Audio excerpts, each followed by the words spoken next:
simulan na natin mga bossing para hindi na tayo humaba pa dahil pag-uusapan din natin yung mga malulupit na mga mga statement ng PDP laban. Pero dito muna tayo mga boss.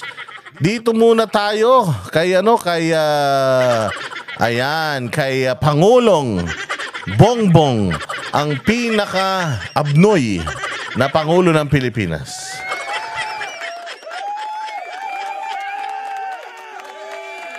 So, nag-launch na naman siya dyan sa may Iloilo. Wow. Oo, nag-launching siya dyan sa Iloilo. At dyan naman siya nag-speech. By the way, mga bossing, noong unang, nung A11, unang proclamation rally nila, pikon na pikon to kay Duterte tsaka kay Pastor Quiboloy. Gigil na gigil to kay Pastor Quiboloy kasi ba naman masyado namang ginalingan kasi ng SMNI ng KOJC at saka ng Pastor Apollo Quiboloy for Senator Movement. Mantakin mo nagkaroon sila ng simultaneous na buong Pilipinas, Luzon, Visayas at Mindanao na na proclamation rally for Pastor Apollo Quiboloy. Isang tao lang Tapos nagyayabang tong Tolongges na to. Kompleto daw sila, 12. Kompleto na nga kayo, 12 na nga kayo. Hindi nyo pa kaya yung ginagawa ng KOJC, mga hayop kayo, tapos may iinggit ka. Ayun mga boss, gigil na gigil si Tanga. Ngayon, nagsalita siya doon ng mga suka, nagsalita siya ng kung ano-ano, bahid ng dugo, etc. na ikinadismaya din ng kanyang mga kasamahan. Na ang sinasabi nga nito ni Erwin Tulfo na he is not for negative campaigning. Kasi yung ginawa ni Bongbong Marcos is a negative campaigning. Mantakin mo, wala na nga silang mga plataforma. Wala na kayong plataforma, nanira pa kayo ng kapwa nyo, mga hayop kayo. Sabi nga, if you can't beat them, ganon ang moto. Ang moto ng alyansa ng mga bagong magnanakaw sa Pilipinas, ang moto nila, if you cannot beat them, drag them down. Ganon. So gigil na gigil. At kinaumagahan, nag-retract naman to si Tanga. Sabi nga niya na maraming mga masasakit na salitang na bitawan, pero umaasa daw siya na pag natapos na ang halalan, ay babalik na sa dati. Ulul! Tanga ka ba? Matapos nyo kamkamin lahat ng kayamanan ng Pilipinas, nangangarap ka pang mabalik sa dati? Matapos ka makapagsalita ng kung ano-anong kabulastugan? Ngayon, pakinggan natin yung pangalawa niyang. Ito, dapat magaling ka na dito, Bongbong May practice ka na nung una, dapat mahusay ka na dito, dapat wala ka nang mali-mali Mas magaling pa ako sa yung mag-speech. Wala pa ako listahan. Ako, nagbablog ako dito, wala akong binabasa. Ako, impromptu ako. Pagka pinlay ko dyan, doon ko nire-reactionan. Hindi ako yung parang nawawala ng sasabihin, tapos nagbabasa-basa, nagbo-bullet points. Wala akong ganyan. Ako, pag nag-react ako, organic, kung ano yung galing sa puso, yun ang lumalabas sa bibig. Walang pos-pos. Dire-diretso. No dull moments. Ito, pakinggan natin ang bagong speech na itong presidente nating mayabang. Akala mo may naabot na sa buhay ang hinayupak. Kahit na lahat ng atensyon po natin ay nakaharap dito sa ating mga magigiting na senatorial, ay huwag po natin kakalimutan, may halos 18 at 200 na iba't ibang kandidato na sa lokal, mula sa governor, sa congressman, hanggang sa sangguniang bayan. At nabanggit ko po yan dahil ipagmamalaki ko na ang alyansa lamang ang samahan na kumpleto ang kandidato sa bawat pwesto na tinatakbuhan ngayong eleksyon na ito sa national. Ano naman? Anong putang ina maitutulong sa bayan ng hinayupak na pagkakakumpleto nyo, mga kupal kayo? Anong maitutulong sa bayan? Ano naman kung kumpleto? Kumpleto nga, puros naman mga kawatan. Kumpleto nga, puros naman mga magnanakaw. Kumpleto nga, puros naman mga sindikato. Putang inaanin namin, kahit lilima lang sana, okay lang. Kahit hindi kayo makakompleto, basta magtatrabaho kayo ng matino. Ikaw nga mismo na pinuno nila, hindi ka nagtatrabaho ng matino. Sino pang gagong maloloko yung boboto dyan sa mga kandidato nyo? Ulul. Tangina mo, 20 pesos na kilo na nga lang ng bigas, di mo pa magawa. Magtatrabaho ka na nga lang na matino, di mo pa magawa. Mag-i-speech ka na nga lang ng maayos, di mo pa magawa. Eh di sigurado mga tanga rin yung mga kandidato nyo. Nakakompleto kayo ng mga tanga. O, diretso. Hanggang sa pinakamaliit na bayan na Sangguniang member. Yan po ay dahil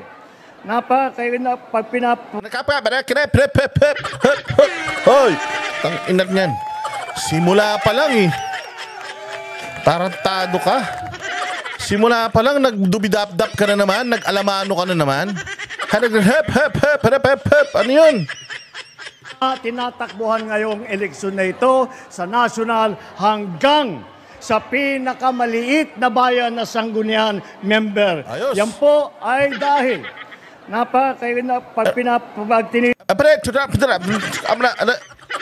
Anak ng tinapay ka, Bongbong, ang yabang-yabang mo. Ang yabang mo, tas utal-utal ka. Ang hilig mong manilip ng iba. Pero yung sarili mo, hindi mo maayos. Tangina, kung ako anak mo, magpapapalit ako ng pangalan.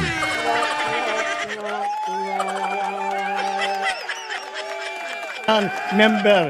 Yan po ay dahil pag tinitignan po natin Inanto, abnoy. ang mga ibang partido, nakakandara pa po sila. At Ayan ka na naman. Nagkakandara pa saan? Gago, hindi na kayo pinagpapraktisan. Utang ina nyo. Ilabas nyo kung ano plataforma nyo. Kung anong gusto nyong gawin sa bayan. Gago kayo. Kahit magsama-sama kayo lahat, isama mo na lahat ng pati yung local government. Tapatan ninyo yung 70 plus bills na nagawa ni Pastor Apollo Kibuloy, mabibilib ako sa inyo.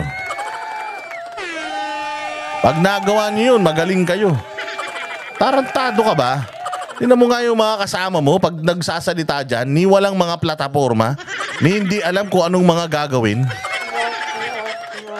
Sinisita mo na naman yung iba eh. Focus ka lang sa inyo. Focus ka lang dyan. Kaya ang daming nagagalit sa yung mga kandidato mo eh. Nilalaglag mo sila eh. Bobo ka talaga, Bongbong Marcos. Paano mo nasabi? Ang election po, ang kampanyahan, it's a numbers game. Kung merong dapat panahon kung magpaplastikan, ito na yung panahon na yun. Panahon ng plastikan ngayon kasi nga kailangan mo ng numero, kailangan mo ng boto. So, sa politika, your enemies are your friends. Pero dahil bobo ka, dahil wala kang alam, at dahil wala kang kwentang presidente at wala kang kwentang campaign manager, at wala ka rin kwentang pinuno ng alyansa na yan, nilalaglag mo yung mga kandidato mo. Paano mananalo yan? Mang-aasar ka sa ibang kandidato. Tsaka teka, bakit ang inaasar mo yung mga taga-PDP lang? Bakit yung mga komunista ng mga senatoriables hindi mo inaasar? Bakit? Magkakakampi ba kayo? Ayan ka na naman eh. Nagyayabang ka na naman. O sige, diretso. hanap sila ng kandidato, hirap na hirap silang kumuha ng miyembro. At hindi nila maunawaan kung bakit ang alyansa, nakumpleto po natin yung lineup. Ano naman ngayon? Ano ngayon kung kompleto? Ano ngayon kung hindi? Ano naman ngayon? Kahit na kompleto mo yan, hindi mo naman kayang ipanalo lahat yan. Ang yabang-yabang mo, Bongbong, di mo nga na ipanalo si Gadon. Hindi mo na ipanalo si Gadon. Hindi mo na ipanalo si Harry Roque. Hindi mo na ipanalo si Palelo. Pinagsasasabi mo. Kung makayabang ka. Kung makapagyabang ka, kala mo na ipanalo mo yung mga kandidato mo noong nakaraan. Walang hiya ka. Yun na ngang inampon ni BP Sara, yung pa yung nag-number 1 na senatoriable, ayaw mo pa dun. Dali lang po ang sagot dyan. Dahil ang Ito daw bakit daw sila nakakompleto? O, tinan nyo kung anong sagot. Madali lang daw yung sagot. Ilan to? Madali lang yung sagot, ha? O, sige, tinan natin anong sagot nito. alyansa lamang sa lahat ng mga grupong politiko na kasama sa halalan na ito, ang alyansa lamang ay may panindigan. Hindi ito nagsasama para magtulungan lamang, para tulungan na sila ay mahalal. Sila po ay may panindigan na sila ay kapit-bisig na tutulong at gagawin ang lahat para pagandahin ang buhay ng bawat Pilipino at pagandahin ang minamahal nating Pilipinas. Wow. Dangina mo, pinalabok mo pa. Napakagunggong mo talaga, walang iya ka. Nilagyan mo pa ng mga palabok ha. Pinaikot-ikot mo lang eh. So kaya sila nagsama-sama, madali lang. Kaya sila nagsama-sama dahil hindi lang sila nagsama-sama. Sila po ay nagsama-sama para sila po ay magsama-sama. At nung nagkasama-sama na po sila, ayun na po, nagsama-sama na sila. Okay, nag-ilan to, sabog na naman. Ano ba hinihit-hit mo kasi? Tanggalin mo muna kasi sa plastic bago mo hit-hitin. Pati yata yung plastic, nahihit-hit mo na eh. Ano pa? O sige, ano pang sasabihin nito? Sige pa, diretso. Nagpalakpakan yung 5 tao. Hindi nila naintindihan sinabi. Takay mo pinagkaya na sila nagsama-sama. Alam nyo kung bakit? Simple lang. Alam nyo kung bakit? Ang dami nila na kompleto natin. Simple lang sagot. Ano yun? Kasi po ganito yan. Nagsama-sama sila para sila po ay magsama-sama. At nung pinagsama-sama natin sila, nagsama-sama po sila na nagsama-sama sila. Para po sila ay sama-sama na magsasama-sama. Okay nang inan to. Tanga. Buiset. O si Derecho. Kaya naman, malakas ang loob ko na magkampanya po sa inyo. Dahil pagka naman, kinumpara naman ninyo itong ating mga kandidato, ikumpara naman ninyo dun sa mga iba. Muna ikumpara mo, papahiya ka. Meron kang Manny Pacquiao na Bopols. Ang tagal nang ini-interview yan. Ang tagal nang ini-interview sa Amerika yan. Sa tuwing may laban, hindi pa rin niya naiintindihan yung mga tinatanong sa kanya. Okay, pag malaki yung mga ano mo. Si Abby Binay, ano ba pagmamalaki ni Abby Binay? Ano ba yung pagmamalaki ni Camille Villar bukod sa sila yung pinakamayaman sa Pilipinas? Ayan si Amy Marcos, ano ba pagmamalaki niyan bukod sa kapatid mo yan? Yung ibang mga kandidato niyo, wala si Abalos, walang ipagmamalaki yan. Yan, berdugo yan eh. Yan nga ang pinuno ng mga kahayupan sa bayang Pilipinas eh.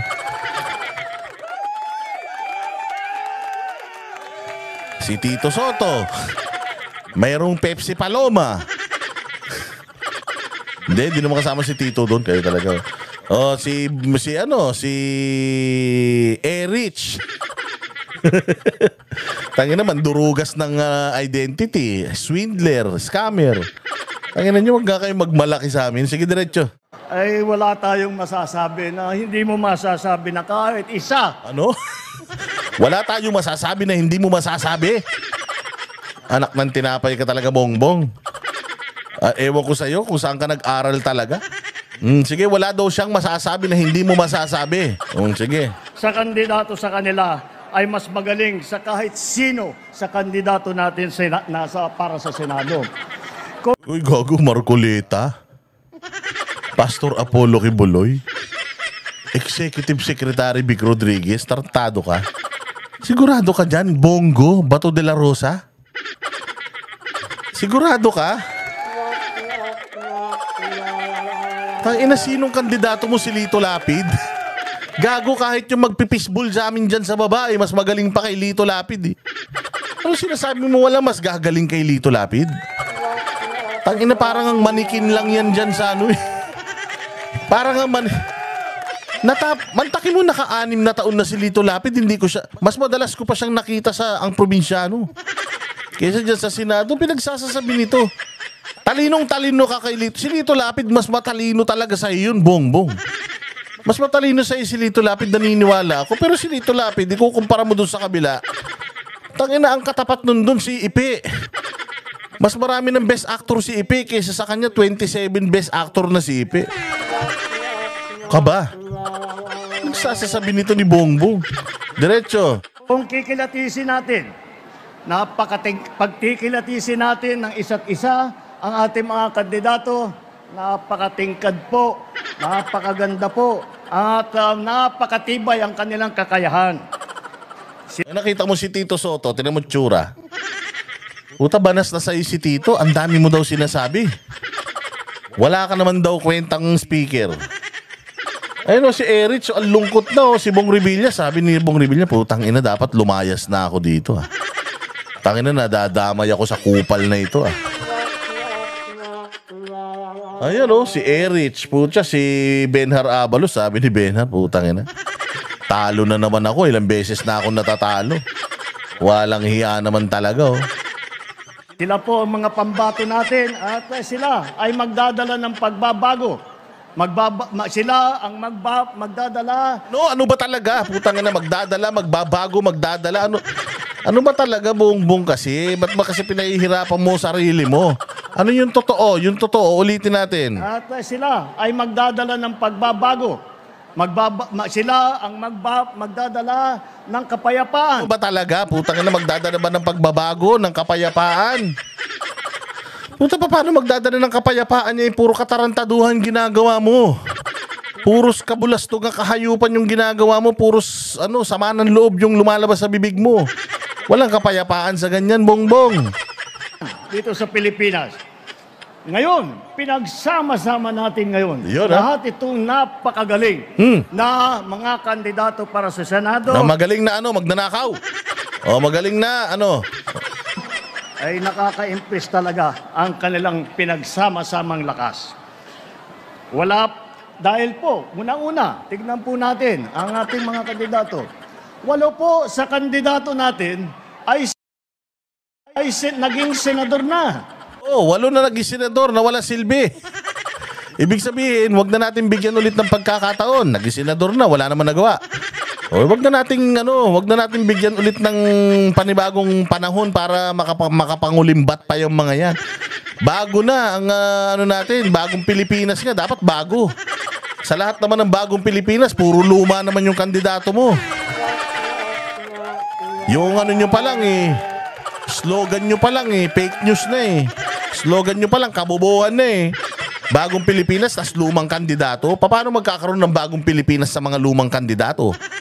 Bongbong, kung talagang gusto mo ng bagong Pilipinas, bagong kandidato yung mga ikampanya mo.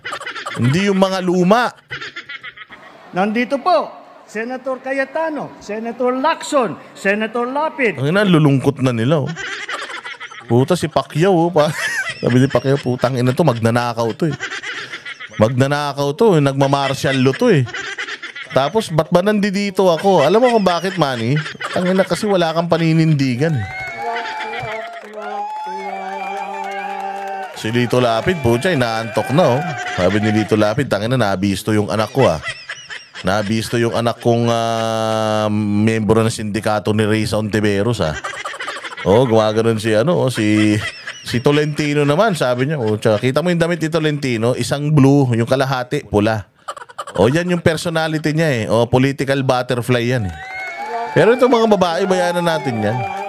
Si Abby Binay, bayan nyo na yan. Mas maputi naman ng konti kay mas maputi naman to ng konti kaysa sa ate niya na yung sino ba yun? Yung Binay na mukhang anino. At saka ito si Camille, bayan nyo na si Camille. Maganda naman si Camille. Respeto na natin yung mga babae. Ito na ng mga lalaking mga kumag na to. Senator Marcos, Senator Pacquiao, Senator Revilla, Senator Soto, Senator Tolentino. Naku naman. Si Amy gumagano'n pa. Baka magkakulani ka sa sobrang kamanggahan mo Tangina, taas ka ng taas ng kilikili mo. Amy Marcos, baka huling peace sign mo na yan diretso. Napakaganda ng pati ang mga record nila at makikita naman ninyo. Pagka unang araw pa lang na sila'y uupo, pangit. Yan din ang sinabi mo doon, tas hindi mo pa ma-perfect. Hindi na mag-OJT. Tapos luklok sila sa Senado, unang araw pa lang, pag naluklok yung mga yan, magnanakaw kagad yan, hindi na mag-OJT yan. Hindi na yan mahihiya. Sa tagal ng senador ng mga yan, alam na nila kung paano magnakaw. Ayan, pag upo pa lang nila, magnanakaw lahat yan.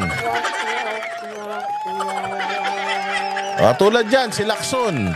Yan ang author ng certification, ng liquidation by certification. Ayan, yan ang mga alagad mo. Si Lacson na author ng liquidation by certification, kaya yung mga congressman nagsiyamanan. Yung mga senador nagsiyamanan. O dahil dyan sa gagaling-galingan ni Lacson, talagang hindi na yan mag-OJT. Pag upo niyan, pucha, mangungulimbat ka agad yan. Araw pa lang, hindi na po sila mag-OJT. Alam na nila ang trabaho. Alam na nila ang gagawin nila. Alam na nila ang problema na hinaharap ng ating mga kababayan. At alam nila kung paanong gawin para bigyan ng kaunting tulong ang lahat ng ating kababayan. Putang ina niyan. Tarantado ka talaga, Bongbong. Narinig niyo sinabi nung gago? Yan daw mga yan, hindi na daw mag-OJT. Pag upo pa lang daw niyan, alam na daw nila ang gagawin. Bibigyan lang ng kaunting tulong ang mga Pilipino. Palakpakan. Tarantado. Gunggong, Judas Barabas Hestas ka talaga. Utang ina, hindi kailangan ng Pilipino ng konting tulong. Ang kailangan ng Pilipino, malaking tulong. Bongbong, gaano ka ba katanga talaga? Tangina, Bongbong, siguro pinaglihi ka sa lapis. Walang utak, lapis lang. Siguro nung pinagbubuntis ka ni Imelda, ang kinain ni Imelda puros atay. Atay lang, walang utak. Tangina, saan ka makakita? Magagaling daw yung senador niya at pag nanalo, maliit na tulong lang ibibigay sa Pilipino. Ayan, lumabas na naman sa bibig ng hayop. Yan ang sinasabi ko eh. Ulitin natin ha, huling-huli ka sa akto. O, diretso. Nila ang problema na hinaharap. OJT, alam na nila ang trabaho. Alam na nila ang gagawin nila. Alam na nila ang problema na hinaharap ng ating mga kababayan. At alam nila kung paanong gawin para bigyan ng kaunting tulong ang lahat ng ating kababayan. Utangin na mo, tapos na boxing. Tapos na boxing, Bongbong. Punyemas ka. Ang galing-galing mo talaga. Putangina ka. Yung mga kandidato mo, konting tulong lang pala ang ibibigay nila. Bakit pa natin iboboto yan? Abay, tanga. Putangina ka talaga, Bongbong. Kahit kailan ka talaga. Oo, wala kang kupas sa kabobohan. Ulitin natin. Ulitin natin ha. Galing ito sa bibig ni Bongbong Marcos na yung mga kandidato niya mga walang kwenta. Kasi konti lang daw ang tulong na ibibigay sa mga Pilipino. Ba't nyo pa iboboto yan? O, sige, diretso. Hinaharap ng ating mga kababayan at alam nila kung paanong gawin para bigyan ng kaunting tulong ang lahat ng ating kababayan. 7 naman. Tangina mo, Bongbong, tanga ka talaga. Alam mo, Bongbong, sa lahat ng speaker, ikaw yung pinakatanga. Tangina ka, ewan ko sa'yo kung pinapahamak mo talaga yung mga kandidato mo.